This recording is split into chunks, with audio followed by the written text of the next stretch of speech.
les 2 fils de fronce sont faits sur les 2 pièces. Parce qu'on est économe en temps, hein, on est efficace. Voilà. Donc maintenant, on va prendre les 2 fils du dessus et on va tirer pour faire les fronces. On répartit. On peut là et on fronce, on fronce, on fronce.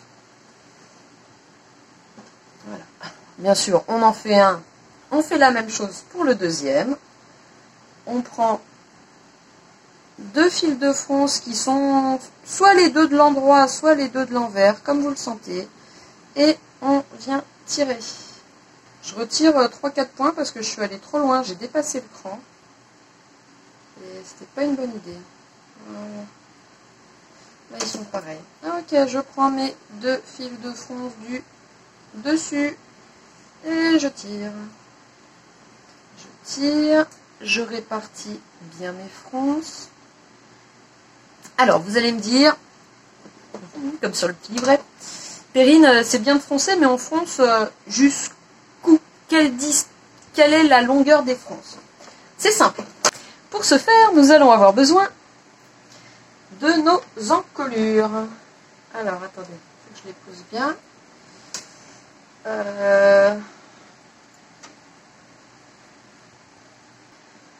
On sait que cette partie-là, voilà, on va devoir la mettre, enfin, on va devoir la coudre en bas, ici. Tout ça, ça va être cousu. Ça, vous l'avez compris. On a laissé un repère ici, là, quand on a bâti. Vous savez, le petit cran. Ce petit cran, c'est le cran du milieu. Ça veut dire qu'il doit aller, il est là. Voilà. On va mettre une épingle. Là, c'est le milieu. Donc, on sait que ce coin-là, on va devoir commencer à le coudre ici. Que nos 2 crans, ce sont le milieu. Donc, on a juste à bien répartir les fronces pour qu'on n'ait pas à tirer, pour que tout soit à la même longueur. Que le haut et le bas, que la partie haute et que la partie basse se rejoignent naturellement. Voilà. Donc, vous avez réparti vos fronces, nickel. Maintenant, vous savez, vous voyez, on a laissé les fils de fronce dépasser. Maintenant que vous avez déterminé exactement, ça m'énerve ça, voilà. Maintenant que vous avez déterminé, en vous référant à la pièce du dessus, quelle sera la longueur des fronces, vous allez faire un petit nœud avec les fils de fronce, pour pas qu'ils bougent. Donc, devant, en fait, vous allez devoir le faire 4 fois par pièce. Devant, les fils de devant, les fils de derrière, donc du départ et de l'arrivée, vous faites une petite boucle, enfin, un double nœud, hop, là. On ne tire pas trop sur le nœud quand on le fait, sinon ça va modifier la taille des fronces. Il faut faire la même chose sur les 2 pièces. Je le fais et on se retrouve. On a bien réparti nos fronces, on a fait les petits nœuds pour pas que les fronces se baladent trop. Et maintenant, on va les fixer, c'est-à-dire qu'on va décaler l'aiguille de la machine à coudre au milieu. On va rétrécir la longueur du point droit à sa taille, sa dimension standard, je crois que c'est 2,5 mm. Et on va piquer. Voilà, on va piquer en ligne droite, comme précédemment. On va mettre le jersey au bord du pied de biche, comme ce qu'on a fait. On démarre du premier cran et on termine au 3e. Là, par contre, on fait un point d'arrêt au début et à la fin pour tout fixer. Et on le fait pour les 2 pièces. Parce que bien sûr, les petits nœuds et les fronces, bien répartis, on l'a fait sur les 2 pièces pour gagner du temps. On a fait la couture du milieu pour fixer les fronces. Alors, vous inquiétez pas, les fronces, elles bougent toujours un petit peu. Quand on va, là c'est ce qu'on va faire, quand on va assembler la pièce 1 à la pièce 2, les fronces, elles bougeront plus du tout. Voilà, vous serez tranquille. Pour assembler la pièce 1, donc le bas avec le haut, alors on prend la pièce 1, on la met en droit face à nous. Là c'est donc le haut, il est également en droit face à nous. On regarde que rien n'est bougé pendant... Non, rien n'a bougé. le centre, le milieu devant, il est toujours là. Hop, on met une aiguille. Tac. On prend le devant. Et hop, on le retourne sur... On les met endroit contre endroit. On va épingler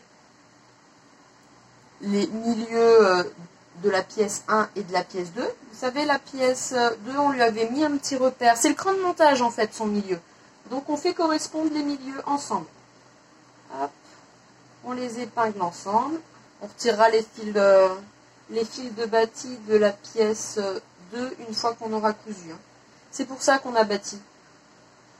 Pour l'assemblage de la pièce 1 et de la pièce 2, c'était important de bâtir, sinon il y aurait eu des pièces de partout et ça n'aurait pas été pratique du tout. Hop, donc on épingle. On a tout bien épinglé. Vous voyez? Ouais, vous le voyez lui aussi? Nickel. Maintenant, il va falloir... Alors vous avez...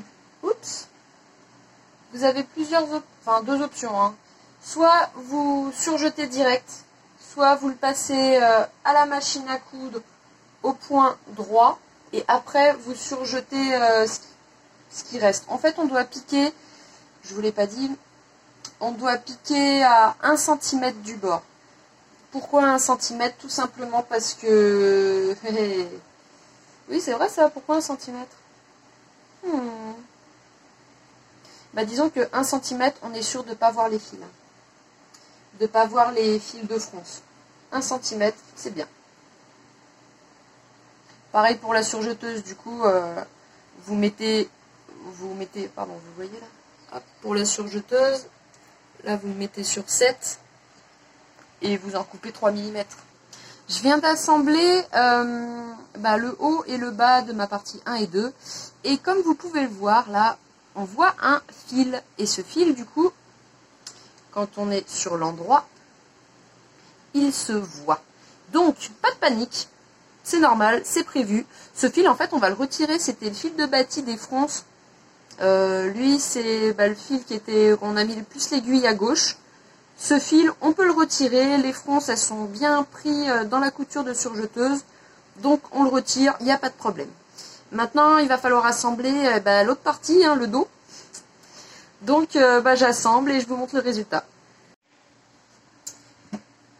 J'ai surfilé à la surjeteuse. Du coup, maintenant, je retire les fils de bâti. Là, je retire le fil de la pièce 2. Et en fait, ça va tout seul. Il faut juste en couper un petit bout. Tirer un petit peu dessus. Hop. Voilà. On va couper le fil. Hop. Voilà, ça, je retire. Alors, comme précédemment, quand on passe sur l'endroit, on voit le fil de fronce, là, alors, je sais pas si vous le voyez, là on le voit, mais alors c'est pas le fil de fronce, c'est le fil de bâti de fronce, donc on le retire, c'est pas un problème, tout est fixé, on retire, et en plus il doit partir tout seul parce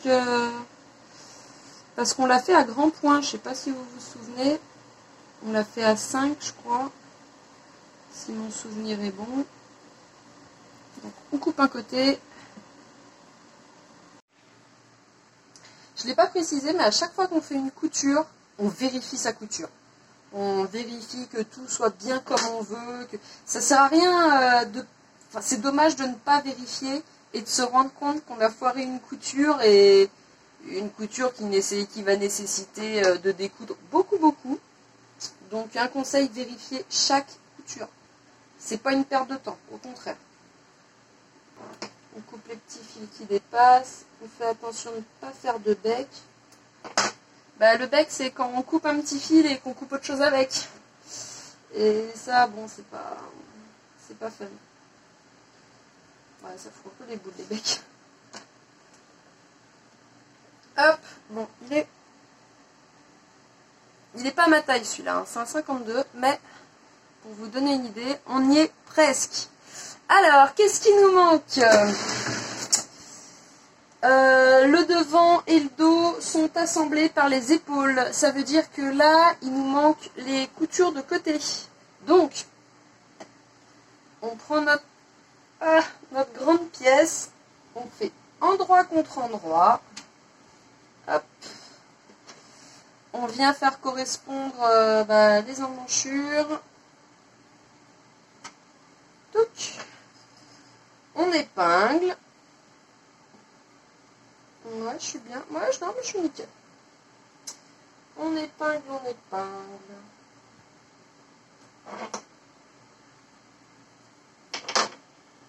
Bon, en fait, il faut épingler les deux côtés. Et après, il y a soit vous bâtissez pour faire un essayage. Alors, c'est ce que je recommande tout le temps.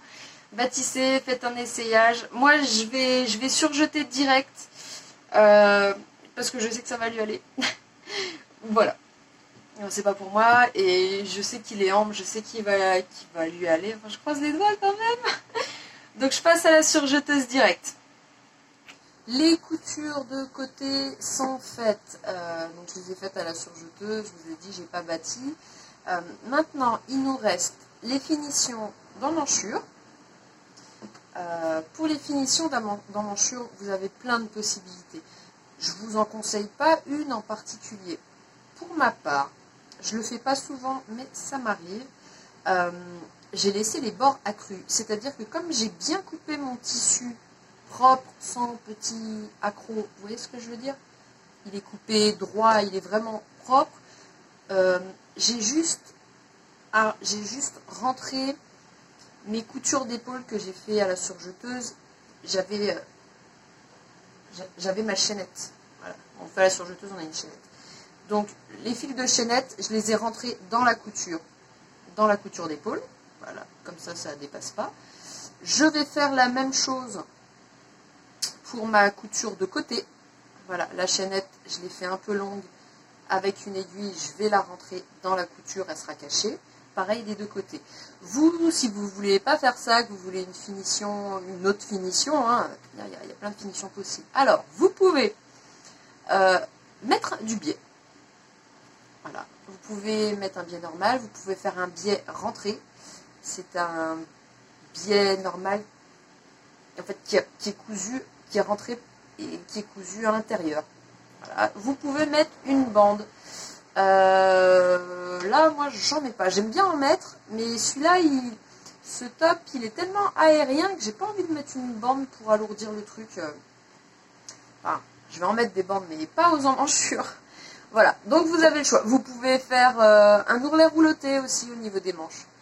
Donc, vous avez plusieurs possibilités.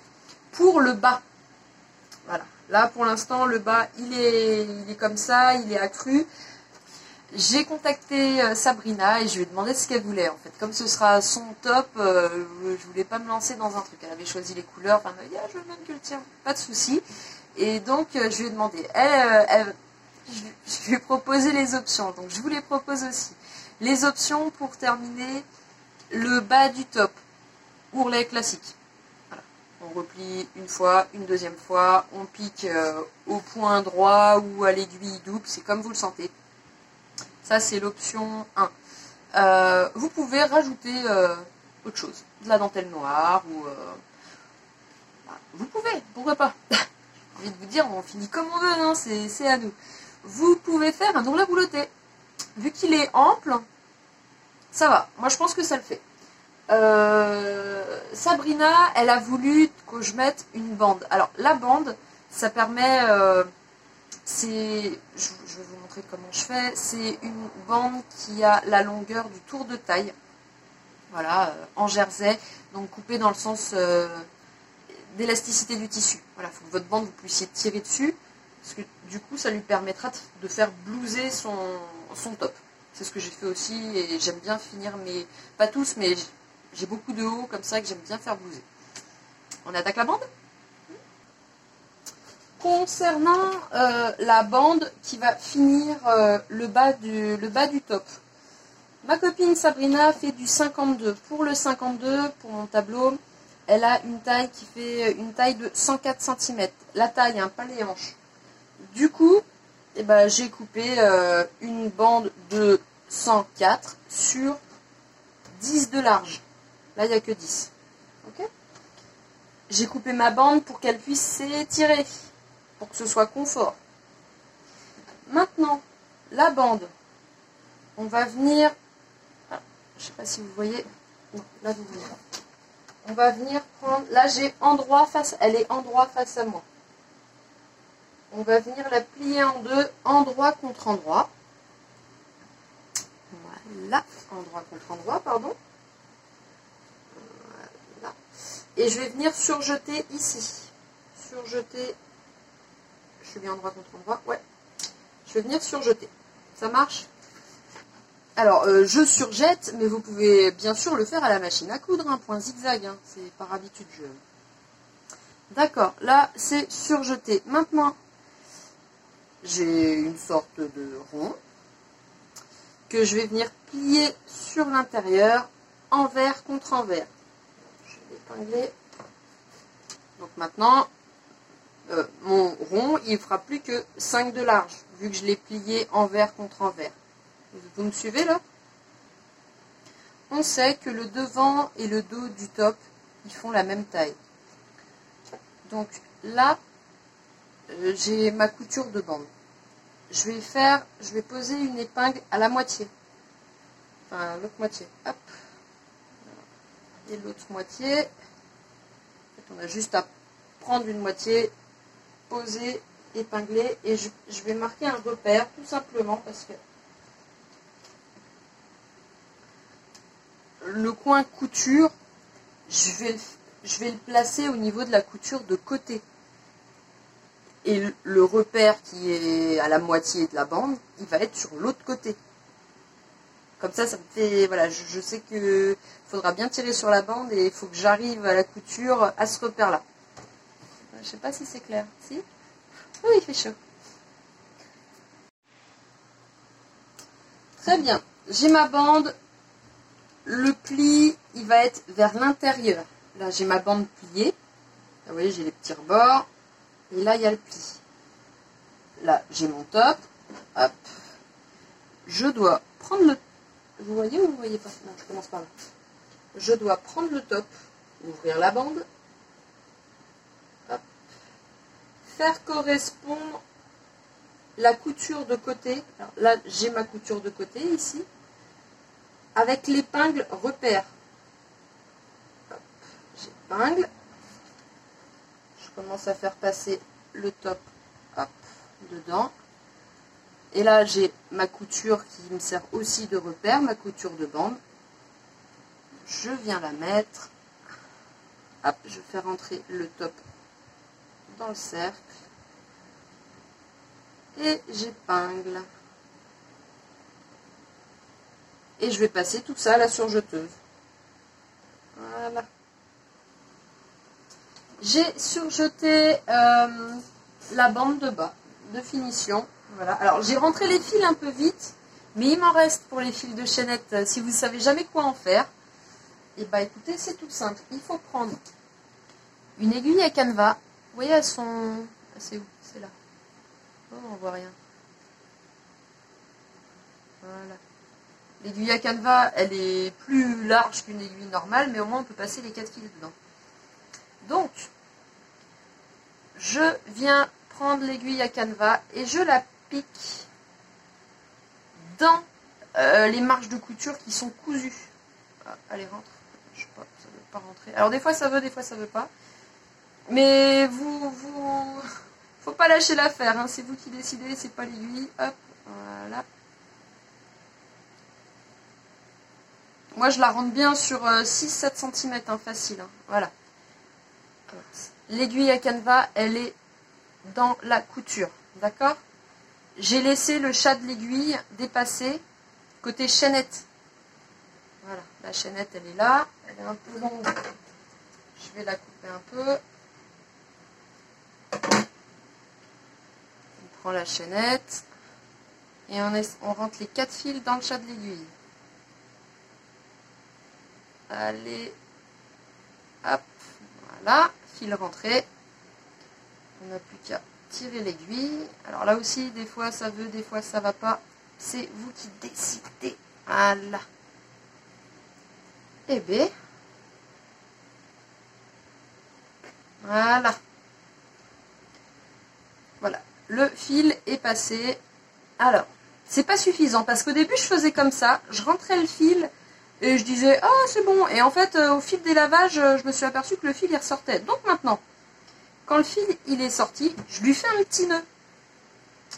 Je lui fais un petit nœud et le petit nœud normalement bah, ça sort plus parce qu'il bloque. Vous voyez, j'ai eu du mal à sortir le fil, alors si je rajoute un nœud il va pas partir. Hop. Je fais un nœud à ras, hop, là, comme ça, et je coupe ce qui dépasse après le nœud. Voilà, comme ça. Comme ça, ma manche elle est nickel. Pareil ici, j'ai rentré et on voit pas du tout de fil. C'est nickel chrome. J'ai vu un fil là, non, forcément. Bah écoutez, on a presque fini. Hein. Moi, il me reste cette chaînette à rentrer. Et voilà, le top pistache est terminé. Voici Sabrina. Oh, je suis trop contente, ça lui va bien. Donc voilà, si vous avez des questions, n'hésitez pas à me demander sur YouTube, sur Facebook, voilà, sur le tuto fil. Si vous avez des suggestions aussi, vous savez que je pense qu'on apprend toute notre vie, hein, je ne sais pas tout du tout. Donc si vous avez des conseils à me donner, que ce soit sur les instructions, si vous trouvez des trucs bizarres, ou sur la planche à patron, n'hésitez pas, faites-m'en part, je ne peux que m'améliorer. Et ben je vous dis à très bientôt pour de nouvelles aventures, bon week-end, courage pour la canicule et je vous embrasse bien fort. Salut, ciao!